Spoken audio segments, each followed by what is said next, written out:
Vice ganda at Ayon Perez Monthsary sa Singapore, Darren Espanto nag-birthday sa Showtime.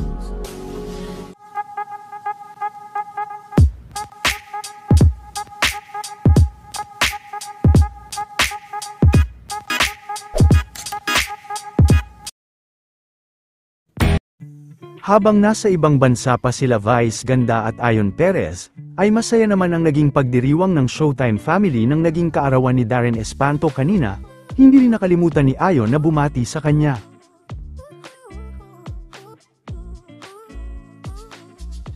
Maaga naman ang naging pagbati ni Ayon sa kanilang monthsary ni Vice, pinasilap din ito ang kanilang nakatagong video.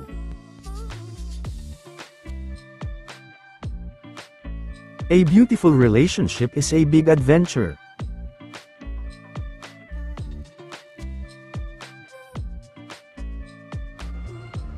Di rin pinalampas ni Vice na muling manood ng concert ni Lady Gaga sa ikatlong pagkakataon.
For 100 na tayo.